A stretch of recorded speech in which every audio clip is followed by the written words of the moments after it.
Oh 6 titik sebenarnya kalau Enam, ya ini kan 2 nih, 2 belt. Oh jarang dipakai bawah. Jarang dipakai yang bawah sebenarnya. Takut mentok ya? Enggak, nyebit biji.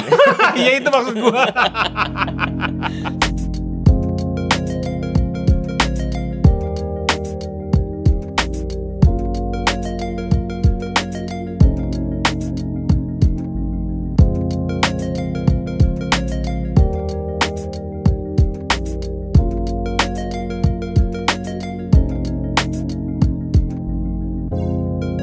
Halo semuanya, kembali lagi di channel KDRT. Dan kali ini gua ada di rumah temen gua, Eka Dana. Dan ini sekarang gua bukan di rumahnya nih, di garasi lebih tepatnya Kak ya. Iya, garasi. Gitu. Nah, Eka Dana ini adalah pembalap touring spesialis turun di balap retro. Dan kebetulan dia juga koleksi mobil retronya nih banyak. Nah, hari ini kita mau ngobrol-ngobrol banyak tentang balap retro dan mobil-mobilnya dia apa aja yang dikoleksi serta modifikasinya seperti apa. Nah, Kak, lo pertama kali turun di balap retro itu di tahun berapa? 2013. 2013. Sebelum 2013 itu lo ada turun di balap lain nggak yang bukan retro? Sebenarnya sih dulu hobinya awal dari VW. Oke. Iya, dari VW, terus habis itu iseng-iseng nyobain. Nah, dulu tuh ada kalau pas gue kuliah, itu VW itu sebagai sporting race E1. Oke. Kebetulan mobil zaman gue kuliah dulu VW Kodok. Oke. Nah, ya modal nekat dan teman-teman kenal sama teman-teman gitu kan. Ya udah, akhirnya gue berkesempatan buat nyobain OMR VW saat VW. itu. Dulu ada ya? Ada. Iya. Sebenarnya masih ada tuh yang Oh, mobilnya masih ada. Nanti kita intip deh. Oke. Terus? Gitu ya udah. Nah, sering berjalan waktu, kenal sama teman-teman, terus kebetulan kan bokap juga hobi gitu kan. Nah, mulai balap lagi itu kira-kira sekitar tahun 2010 ya. Oke. Waktu itu ditawarin sama bengkel VW gitu kan. Masih teman-teman juga gitu. Iya. Nah, ditawarin, "Kak, lu main ke bengkel gitu." Gue udah kerja situ baru-baru awal kerja gitu.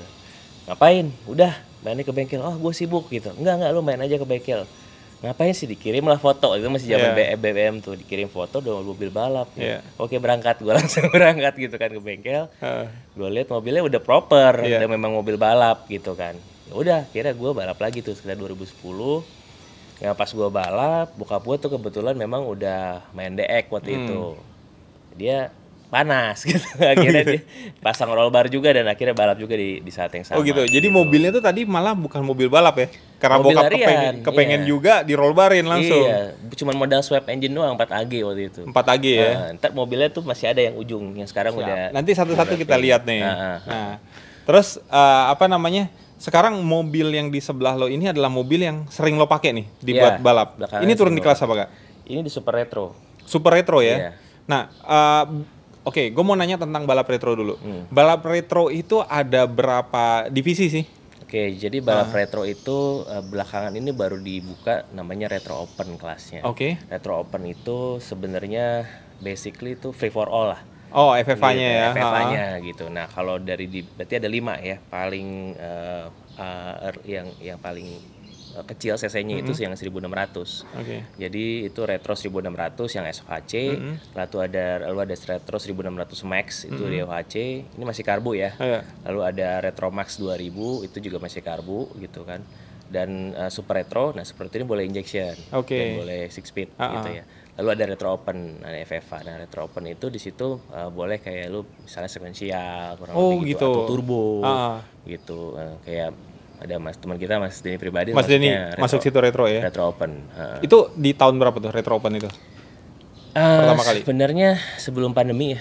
Sebelum pandemi ya. Kalau nggak salah. Oh gitu. Makanya Mas Denny itu kan sebenarnya pakai ini ya mobilnya, pakai DX ya. Ya DX. Cuma karena kelas Super Retro itu dulu belum ada, dia kan udah lama juga tuh pakai mobil itu ya. Jadi dia turunin di Super Touring waktu itu. Nah sekarang udah ditampung nih, ada kelasnya yang nyediain gitu ya. Retro Open. Oke. Gitu. Nah terus Kak. Ini mobil yang di sebelah ini lo bangun di tahun berapa, Kak? Ini kurang lebih di tahun 2017.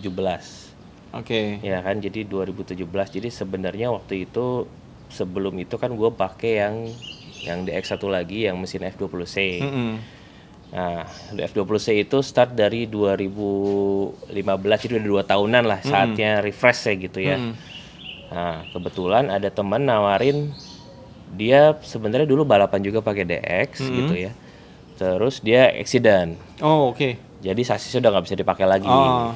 Nah, terus dia akhirnya nawarin ke kita gitu kan, ini mau gue barang-barang gue nih daripada rusak gitu kan, gue bayarin aja gitu kan, udah gampang deh gitu kan. Ya udah, terus dia tapi gue nggak ada sasis gitu, udah gue cariin sasisnya. Jadi lu bayar, nanti gue kasih sekalian sama sasisnya. Jadi cuma perangkat balapnya yang lo ambil buat dipindahin ke sasis yang baru. Dia paketin sama sasisnya juga, dicariin sama dia. Oh, dicariin sasis baru. Dicariin, ya ala kadarnya lah sebenarnya. DX-nya bukan DX yang bagus banget bahannya gitu, tapi ya udah ada bahan. Ya udah, akhirnya kita ambil, terus kita bawa ke Tasik, ke Giovanni Garage itu. Garage 42 ya gitu, itu bengkelnya Mas Yanbu gitu. Mas Yanbu di Tasik gitu ya? Di Tasik ya.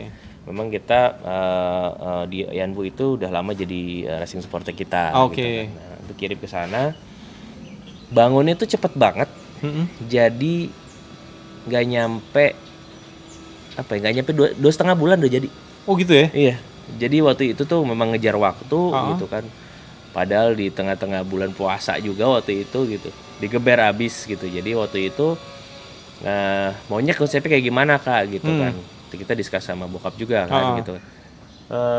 Bawa pintu gitu kan, mau whiteboardnya kayak gimana ya, mirip-mirip ya, dikasih lah gitu kan referensinya seperti apa. Ya udah, akhirnya 2,5 bulan ya, kebetulan kan memang perangkatnya udah ada nih, istilahnya spare part itu udah lengkap gitu.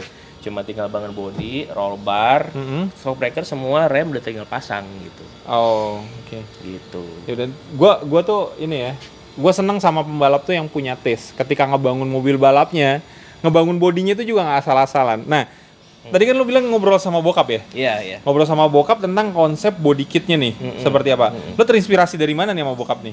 Sebenarnya terinspirasi dari teman-teman kita juga, Om Tomai kan. Oh, Om Tomai kan pakai DX juga gitu kan. Nah, cuman kalau Om Tomai kan agak ngotak banget ya. Gitu. Terus kita juga buka website, terus balap-balap retro di luar negeri, khususnya di Thailand. Udah ada. Jadi Thailand juga ada balap retro ya? Ada. Mereka ada balap retro, DX di sana juga kurang lebih mirip-mirip kalau googling ya gitu ya. Mirip-mirip, cuman kita agak peralus lah. Di sana persis banget itu ngotak-ngotak kayak mobil Om Tomai gitu. Mungkin secara aerodinamikal memang udah top of the line. Cuman kalau gua sama bokapnya masih lebih senangnya agak bentuknya masih dimanisin dikit gitu. Balik lagi tadi ke soal taste ya. Gitu. Karena memang mungkin jiwanya masih muda, Om Tomai itu kan udah lebih senior ya. Senior. Gitu kan pasti taste-nya akan berbeda gitu kan. Nah, Kak, terus selanjutnya ini lo kenapa DX itu karena temen lo itu, bukan karena emang lo sendiri ada, gue kepengen nih bangun DX nih gitu loh. Sebenarnya dari gue juga gitu. Dari lo juga? Memang kita hobi mobil retro ya. Mobil retro, dan DX itu salah satu mobil yang memang udah pengen banget gitu, maksudnya gue punya gitu dulu tuh. Terus di samping spare part juga banyak gitu kan. Terus ini kan juga substitusi dengan i86 juga bisa gitu kan, perangkat-perangkat aftermarketnya gitu. Jadi ya udah gue pilih DX gitu. Dan di rally pun, untuk rally retro pun DX itu adalah salah satu sasis yang favorit untuk dijadiin mobil balap ya. Itu bukan di touring doang gitu kan. Gitu. Nah, kita mau lihat mesinnya Kak ya? Boleh. Nah Kak, nih sekarang kita udah di bagian mesin nih. Ini mesin yang lo pakai ini mesin Beams ya Kak ya? Ya, Beams, 3 SGE Beams. 3 SGE Beams. Nah, Beams ini kan swap engine ya? Sasis bawaannya ini adalah sebenarnya ini dari mobil Altezza ya? Toyota Altezza ya. Nah, kenapa lo milih mesin Beams Kak? Kalau mesin Beams sebenarnya memang udah banyak mobil-mobil balap khususnya di Indo, apalagi mobil retro yang memang pakai Beams gitu ya. Pertama, mungkin dari sisi horsepower standarnya aja udah lumayan, itu kan di atas 200 HP. Terus habis itu kita tinggal banyak juga spare part aftermarketnya gitu buat dimodif gitu ya. Jadi sebenarnya on engine angka 300 horsepower juga masih reliable ya buat dicapai ya. Iya, benar gitu. Gearboxnya juga dia udah 6 speed gitu ya. Jadi rasionya juga memang cukup oke buat balap sih. Tinggal kita main di final gear aja. Final gear ya. Nah, ini final gear kemarin ada sempat diganti dari standarnya. Iya. Sebenarnya requirement atau enggak, sebenarnya request dari builder engine-nya. Kan nih kita bikin engine di progresif, ngayat. Jadi requestnya sebenarnya di 42 gitu. Cuman kita belum nemu nih final gear. Jadi kemarin masih pakai final gear yang 41 yang menurut gua sih di Sentul sih masih Tanggung oke ya? lah. Oh, masih oke. Masih oke, cuman kalau pakai 42 bisa sampai limit. Oh, oke, bisa habis lah ya. Bisa habis gamenya. tuh giginya. Ini lo sekarang habis nggak sampai gigi 6 nih pakai nih? Enggak, cuma sampai gigi 5 aja, Gigi cuma 5 gigi ya? 5 udah habis, udah habis banget. Berarti R1 bisa pakai gigi 4 nih? Bisa gigi 4. Bisa gigi 4 gigi ya? 4 pol ya. Lebih memudahkan lah ya. Soalnya di kebanyakan settingan mobil itu kan beda-beda ya di Sentul gitu kan. Ada yang mobil yang di R1 itu dia harus pakai gigi 3 tergantung rasio dan final gearnya lagi Benar, gitu kan. iya. Nah, biasanya kalau yang kita di R1 itu rasionya mampu untuk pakai gigi 4 itu ngemudahin kita karena kita downshift itu cuma sekali gitu kan. benar. Karena itu cepat banget dari speed paling tinggi untuk masuk tikungan. Dengan kita downshift sekali itu otomatis memudahkan pembalap untuk melakukan cornering. Jadi Iya. paling enggak lap time-nya bisa lebih tajam lah, 0, sekian paling enggak gitu kan. Setuju.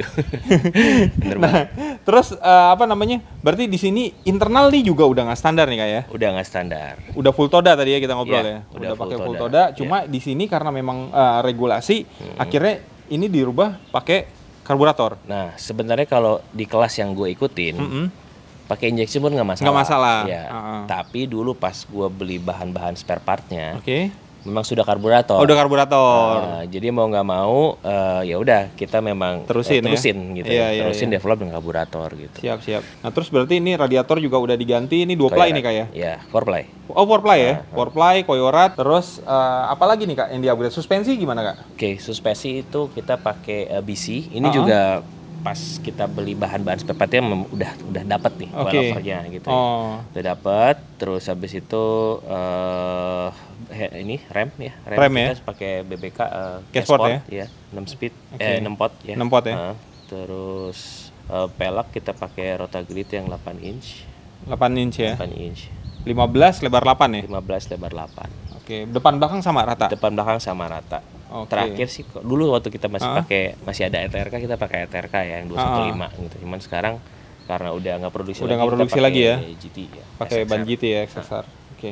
Nah Kak, ini berarti mobil ini pertama kali turun balap tahun berapa?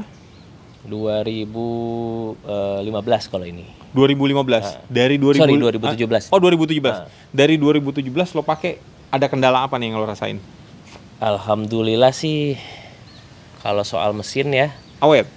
cukup awet ya, mesin cukup awet. Terus memang dulu pernah gua juga yang salah, jadi kalau waktu itu gua kebetulan ngehajar kerb tengah-tengahnya, Oke. jadi kena Carter. kebetulan waktu itu decknya, salahnya kita juga pas bikin decknya itu kurang tebal gitu. Oke. Jadi decknya mentok, kena cutter, terus cutternya penyok. Oh. Cutternya penyok. Untungnya waktu itu gua ngelihat oil pressure. Oil pressure. Oil pressure-nya kok nggak normal gitu kan. Ya udah akhirnya masuk pit, yang dipaksain. Terus kita nyalain lagi, mesinnya udah bunyinya agak beda, agak kasar. Ya udah akhirnya kita bawa ke Bandung. Bagaimana kan di Bandung ya mesin. Dibongkar, ya benar ternyata metalnya udah gosong ya, gara-gara di oil sump-nya itu di bawah di cutter olinya jadi kejepit gitu. Harusnya dia nyedot oli banyak karena dia ketekan dari bawah. Jadi olinya nggak naik. Iya benar-benar. Gitu. Nah tuh ada pembalap yang memang maunya bawa doang, tapi ada pembalap juga yang memang kritisi tentang mesinnya. Jadi dalam artian kritisi itu gini, ketika balap itu biasanya kita paling sering kita lihat itu di dashboard atau di dash logger itu adalah RPM, water temp, sama oil press biasanya ya. Itu aja ya, nggak banyak lagi yang kita lihat karena pusing kalau terlalu banyak lihat. Nah kalau udah salah satu indikator itu menandakan yang aneh, pembalap tuh biasa akan ngambil tindakan yang ibaratnya untuk nyelamatin mesinnya. Karena kenapa? Itu mungkin ya itu bagian dari strategi lah. Karena kenapa? Kalau memang ini mesin jebol juga nanti kan di balap berikutnya juga akan kesulitan gitu kan. Iya betul. Gitu. Jadi gimana caranya supaya lebih safe pembalap dan mobil balapnya juga gitu kan. Nah Kak, lo dengan mobil ini menurut lo handlingnya tuh gimana Kak? Lo kan banyak mobil balap nih. Lo ada DX, terus lo ada Mercy juga, lo ada BMW. Menurut lo gimana karakternya?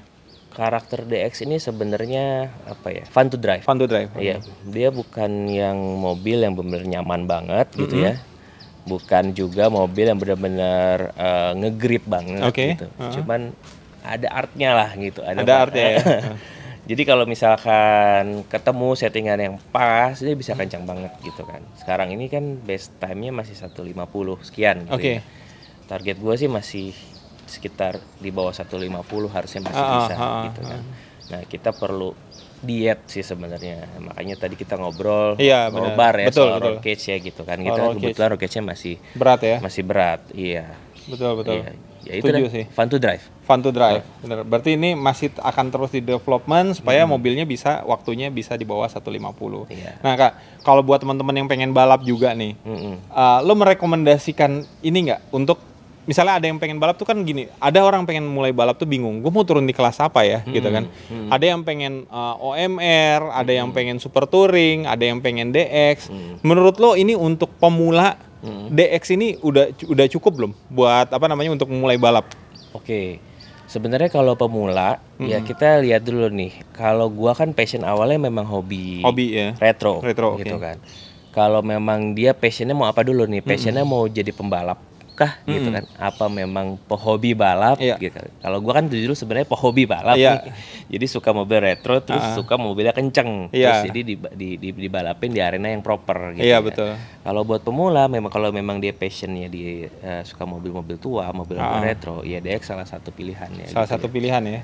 Gitu. Kenapa? Karena ya tadi kita kan udah cerita mengenai partnya banyak gitu kan, terus mobilnya kalau misalkan bengkel-bengkel modifikasi juga masih banyak yang bisa ngerti gitu ya. Gimana cara ngebangun bodinya, ngebangun sasisnya gitu kan.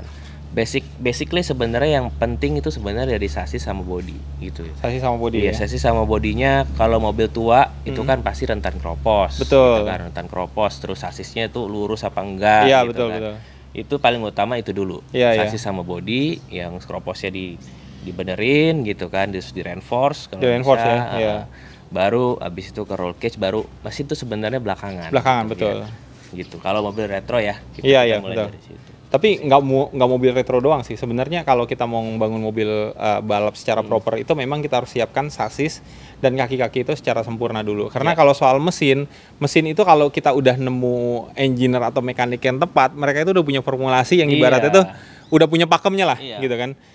Tinggal plug aja gitu. Sedangkan kalau sasis sama kaki-kaki itu risetnya panjang. Betul. Karena mesti dicoba gitu kan. Mesinnya kenceng, susah di-handle ya kan, sama itu aja. Berantakan juga gitu kan, sama aja ngapain bangun mesin kencang kalau gitu kan. Setuju sih gua Kak. Nah, sekarang kita mau lihat bagian dalamnya nih Kak. Boleh. Ya.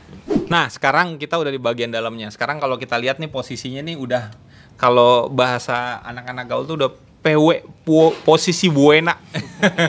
Karena memang driving position itu benar-benar menentukan juga pembalap itu akan yang pasti akan merasa lebih nyaman ketika balapan di sirkuit ya Kak ya. Nah, selain memang pembalap ngerasa nyaman, yang pasti pembalap juga pasti akan lebih mudah menghandle mobilnya gitu kan. Nah, ini udah pasti lo di fitting nih dengan badan lo nih Kak ya. Udah, ini badan gue banget. Jadi kalau ada orang yang lain bawa, badannya harus seukuran Eka. Kalau di luar Eka udah susah bawanya, kayak gua nih udah susah nih, mesti rubah nih driving position ya. Masuk aja susah ya. Gitu. Nah, oke. Di sini kan lo indikator sendiri lo pakai ini Kak ya. Tachometer, RPM, terus apa aja Kak yang lo pakai lagi Kak? Ya, ini sebenarnya ini yang main ya, jadi water temp, sama ini oil pressure. Oil pressure. Nah, iya tadi seperti kita obrolin, nggak mesti banyak indikator yang kita lihat. Sebenarnya yang paling utama yang harus kita perhatiin itu adalah 3 indikator ini ya. Sama ini ditambahin juga sama mekanik gua ini. Kalau ini rusak, oil pressure rusak, oil pressure meter rusak, ada lampu. Oh, langsung ada indikator ya. Jadi lebih gampang ya mantaunya ya. Kalau udah nyala, udah lu masuk pit ya, atau enggak lu melipir. Siap. Daripada bubar ya kan. Iya. Terus juga lagi daripada balap gitu kan, cuma manter-manter angka kecil gitu kan, ini lampu gitu kan, indikator langsung keluar gitu kan. Nah, kalau di sebelah situ apa tuh Kak? Nah, ini satu lagi tuh. Ini sebenarnya backup. Jadi ketika gua balap, gua siapin backup kalau oil pressure-nya rusak. Oke. Pressure lagi sini. Oh, jadi buat dipasang backup. 2 ya buat backupnya. Ini nggak dicolokin sih. Oh, nggak dicolokin. Siap. Cuma disiapin aja nih. Disiapin. Gitu. Nah, terus sekarang dari sisi steering sendiri lo pakai OMP, bahannya sweat ya. Bucket seat juga OMP. Nah, kalau seat belt ini lo pakai berapa titik nih Kak? Ini sebenarnya 1, 2, 3, 4, 5 ya. 5 titik sebenarnya ada. 5 titik. Cuman di bawah jarang gue pakai nih. 6 titik sebenarnya kalau ini kan 2 nih, 2 belt. Oh, jarang dipakai bawah. Jarang dipakai yang bawah sebenarnya. Takut mentok ya? Enggak, nyempit biji. Iya itu maksud gua. Iya, itu takut mentok ya kan. Tiba-tiba mules kan. Waduh, bahaya, jangan kalau gitu. Nah, terus di sini juga udah disiapin pemadam. Pemadam ini regulasinya sama kali kayak. Ini berapa kilo ya? Sama. Ini regulasinya 3,5 ya. 3,5 kilo. Iya, 3,5 kilo.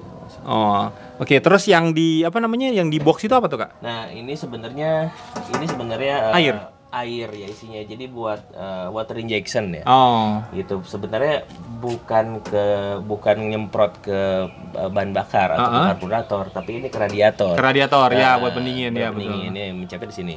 Oh, oke. Jadi ini bukan nos ya. Bukan nos ya. Tapi kalau temperatur udah agak ini semprot lagi ya. Oke, siap. Tapi jarang sih, belakangnya jarang gue pakai. Jarang ya. Itu in case saja lah kalau temperatur naik ya. Nah, kalau di belakang itu buat cover aki.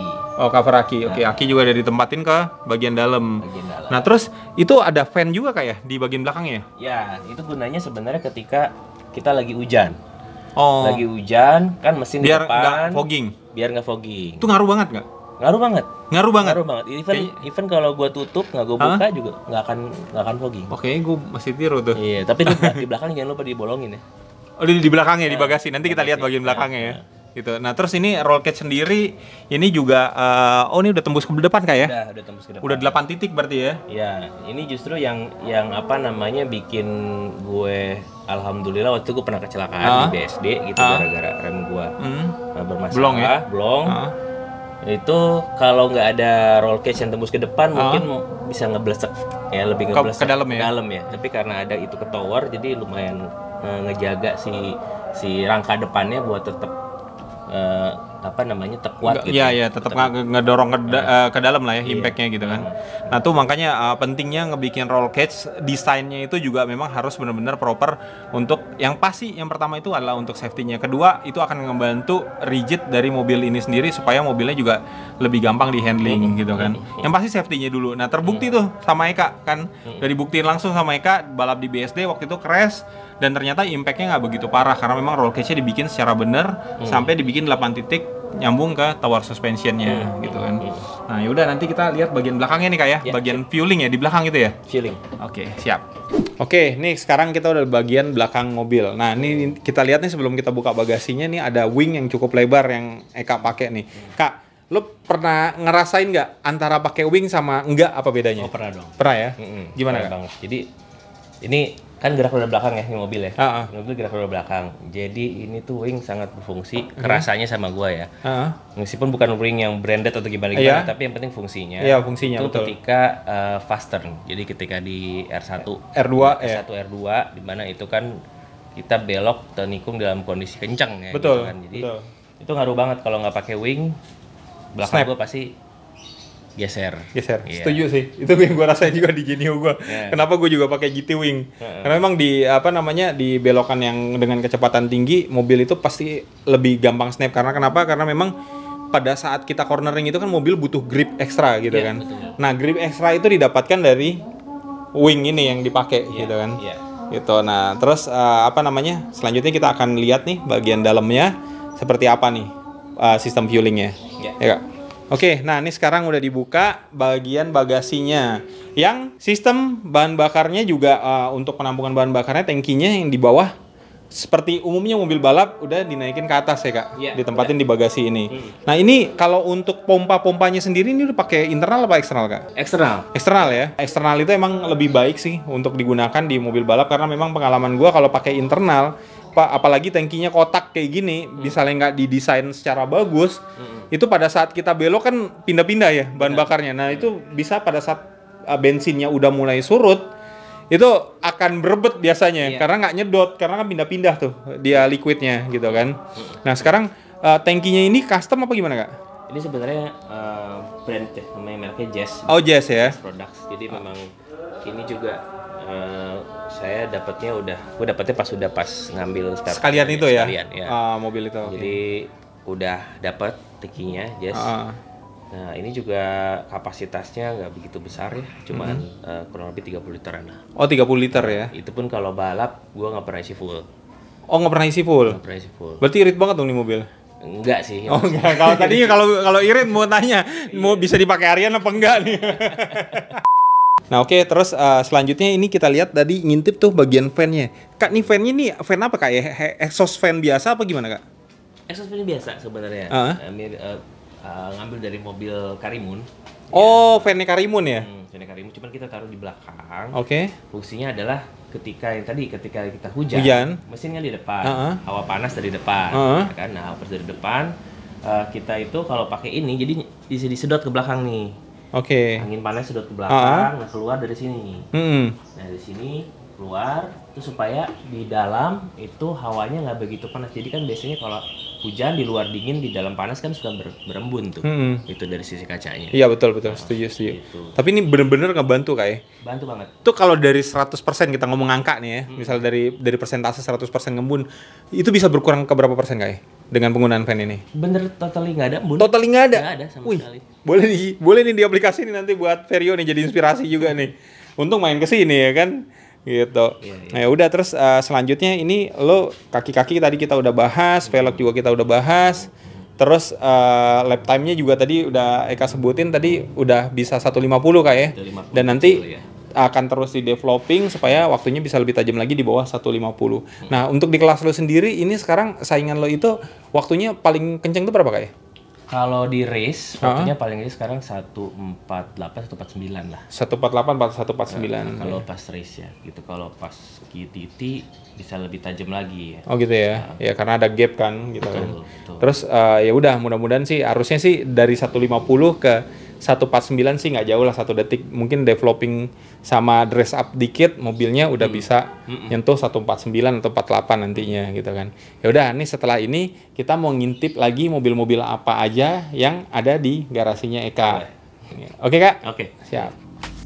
Bocoran dikit kalau memang yang ditutupin ini VW yang pernah dia pakai untuk balap lagi. Nih, ada yang keluar dari ranah retro nih. Biasanya tuh kalau pressurnya tuh kalau udah di RPM tinggi tuh gampang drop. Di DTM-nya sendiri ada yang sama persis Kak kayak gini Kak?